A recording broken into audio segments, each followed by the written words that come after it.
We are out in nature. I just rode my bike to this spot right here. It's one of my favorites.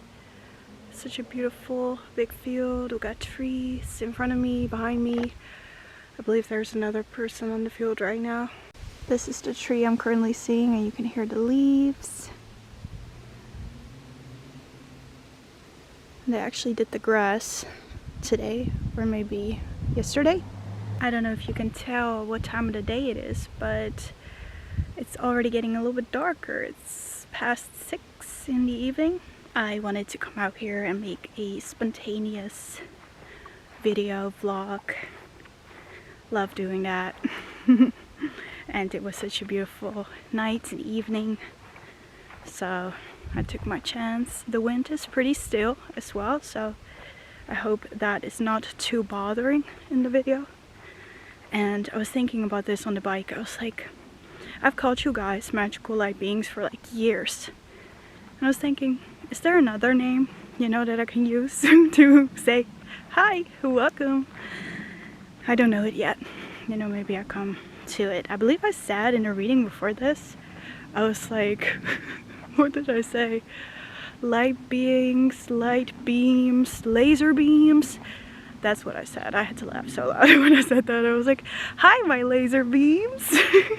I was like, no, that's definitely not it. And grounding is much necessary because at least 4 planets are in retrograde, including Mercury. That's always you know, an interesting, silly time to be alive during Mercury retrogrades. The last Mercury retrogrades, I actually did a Mercury retrograde vacation. I decided to not make it in a vacation, like not a break from my business and my social media. And it turned out to be actually a rebirth, a Mercury retrograde rebirth / transformation. So that's what we're currently in the middle of. Yeah, and I don't know if you have this too during Mercury retrograde. I always have this. It's such a blast from the past, and not even like physically, like it's not even that people from the past show up like physically in my reality.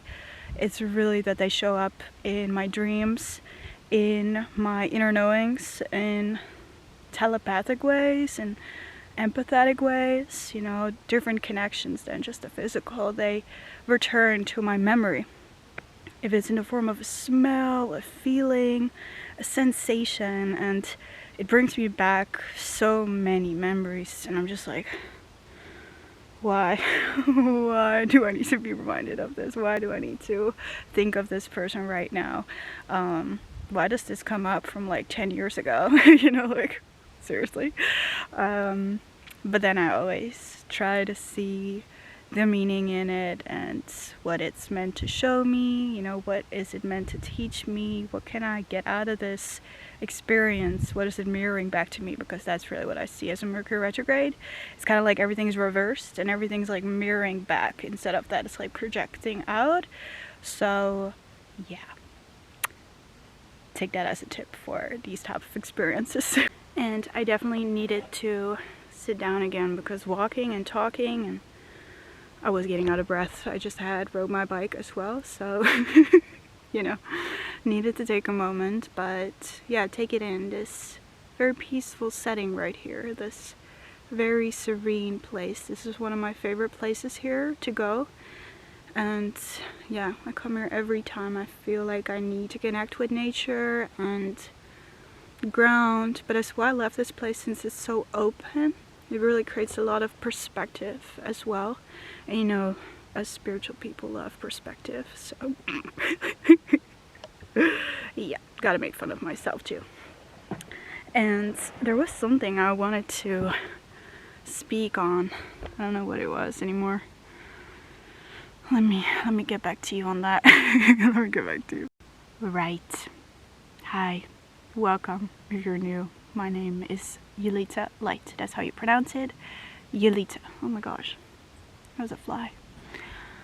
A lot of people don't know how to pronounce my name. For a lot of English American people, my name is pretty difficult to pronounce because they think it's Julita, but it's actually Yulita.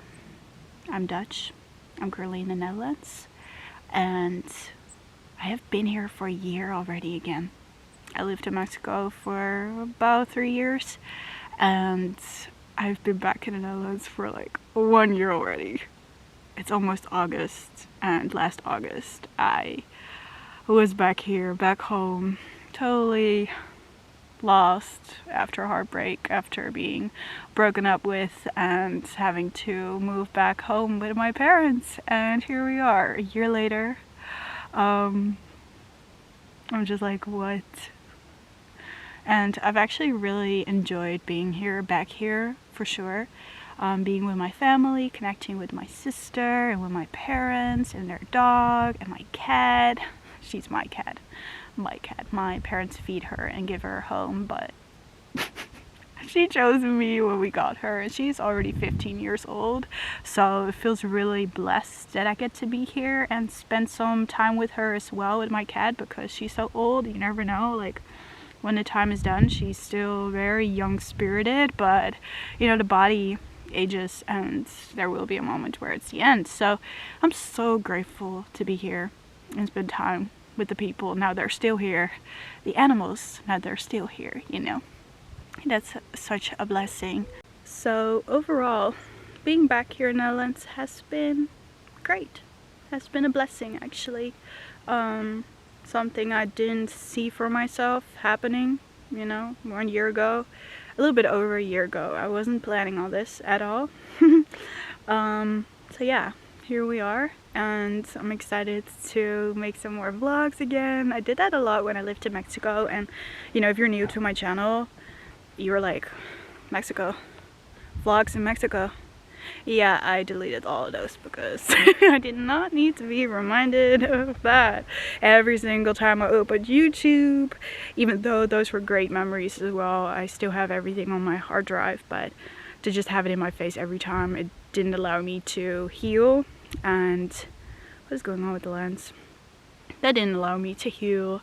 It only cut my heart open every time. So yeah, and now I'm pretty much at peace with it all. So and yet sometimes it arises and we cry all over again, and we need to move through yet another layer of the grief of what was, what no longer is, and what we no longer have. Or there maybe still be a tendency to want to give to something that no longer has a place to be given to. So yeah, that's grief. Short summary of what grief is. And yeah, I keep looking around. I am pretty I keep a pretty close eye on my surroundings still. And we don't have much time here because it's getting late, and then the animals come out of the woods, and I'm not in the mood to come into, you know, contact, have an encounter with a wild boar. I just saw a rabbit. I don't think it's called a rabbit because it's a bigger one. I don't know what those are called in English. What are they called? Hare? No, I don't know. I don't know what they're called, but I just saw that one cross the road. I have not seen one in so long. It was so cool. I wanted to continue my walk, but you can actually hear my bag of water. I need to grab it. Otherwise you can hear it move. You can still hear it. No, you cannot hear it. I'm holding my bag. And this is something I was thinking about, which was really silly, but how often do you capture a vlogger in the wild? How often do you see someone vlogging in the street where you're at? I've never seen somebody vlog besides me and the people that I know that do vlogging. I've never seen actually a vlogger in the wild. And it made me think about why that is, because most people aren't vloggers, obviously, but as well that when you're just living and doing your thing, you're not thinking about vlogging, you're not thinking about somebody recording what you're doing or your actions. So when you're doing your thing, you're not looking out for somebody holding a camera, only if they're doing it really obvious. Like if they're actually like walking like this and they're like moving and they're like ah, yeah, then obviously you notice a vlogger very easily. But I was thinking about that. If you want to be a vlogger, just go vlog. Nobody's paying attention. Nobody really notices, and if they do notice, they don't care. I remember when I lived in Mexico in a tourist city, I was vlogging all the time, like freaking thousands of people in the background, and none of them cared. Like, some of them looked into the camera, some of them waved, but most people, they were totally in their own world. They were just doing their own thing. They did not care that I was vlogging. They were just so occupied by their vacation. They had no clue. They had no clue that I was vlogging. So yeah, try it out, go for it. Grab that camera, go for a walk, go talk. Let yourself be heard, be seen, and have fun with it. And then on another note is that if you're a spiritual person and you are just vibrating in the frequency of love, of truth, of compassion, of kindness, of acceptance, of you name it, then most people don't even know you are there, because you're moving in a faster frequency than most people. So you kind of just like, they might notice you that you were there, but it just got past them, because you're in a higher frequency, you're in a higher dimension. Most people don't even notice. Like, I had this so much in Mexico that a lot of people didn't even know I was there. They didn't even see me. They didn't even see me move, because I was just in a higher frequency.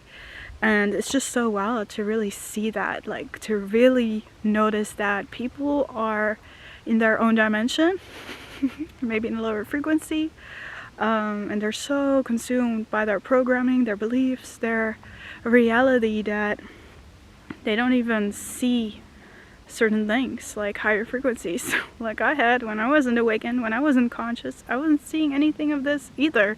It's not something you think of, it's not something you notice. So yeah, that can be the case too, you know. If you go vlogging, make videos, then most people don't even notice.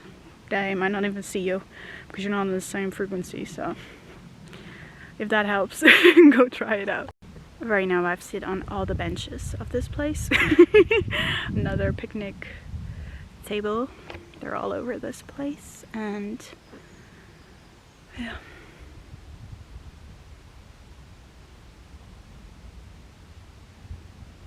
Sometimes I see a hawk here. Last time I actually saw a deer. It was so cute. Right now it's just so quiet.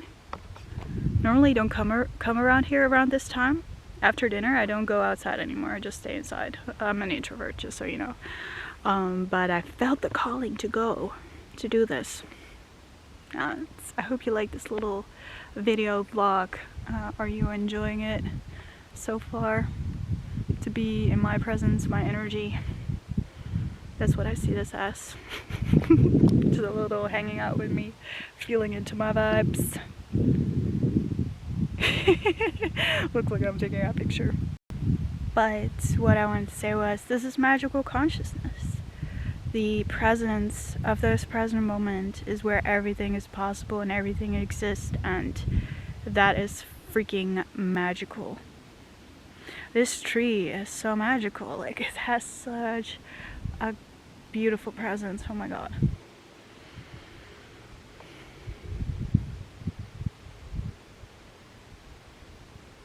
The last weeks were something else for me. Right now, you catch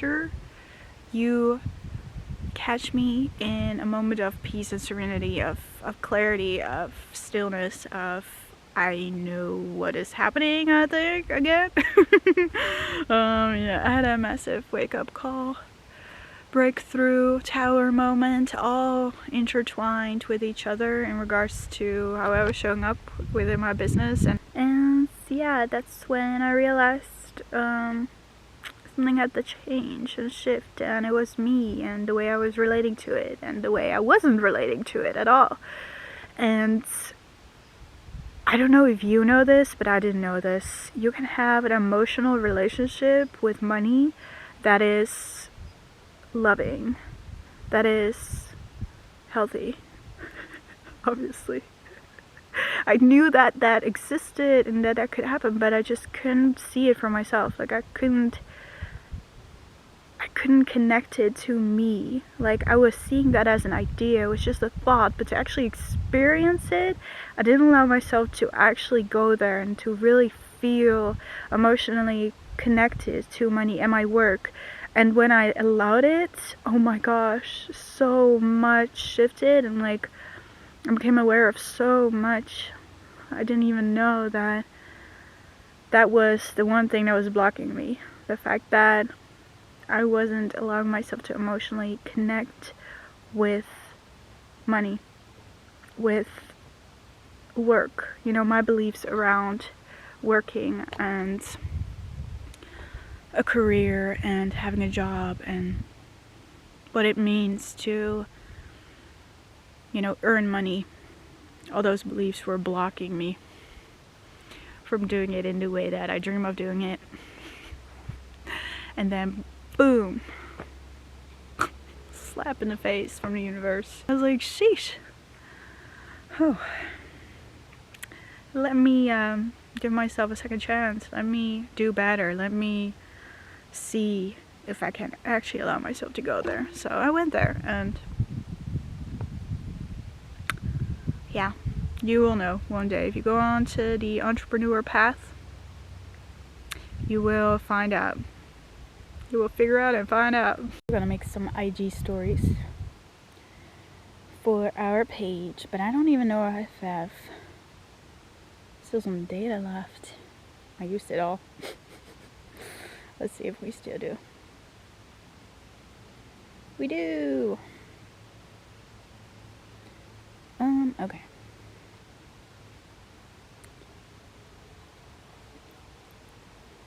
Let's get the hair good. We are currently out in nature. I am making a vlog. I'm literally filming this story that I'm filming for you right now. We went out to my favorite spot after dinner. Normally I don't do that, but I felt the calling to just connect, to be with the trees. You can hear them. To breathe, to pause. This is where everything exists. You can hear an airplane coming over. I don't know if you even can see it. As you can tell, it's getting darker and darker, and even though these summer nights have lights all the way up to 10 o'clock, I feel the calling to go home, as in the forest itself, those shades are getting dark, and you know, that's kind of creepy. So thank you so much for coming along on this short walk talk vlog. Hope to do many more, and yes, thank you, Bird, for joining in that outro. See you soon again. Talk about a sign. Wow, it's a big feather. Look at this feather that I just saw literally right in front of me. I don't know what bird this is, but I'm gonna keep this one.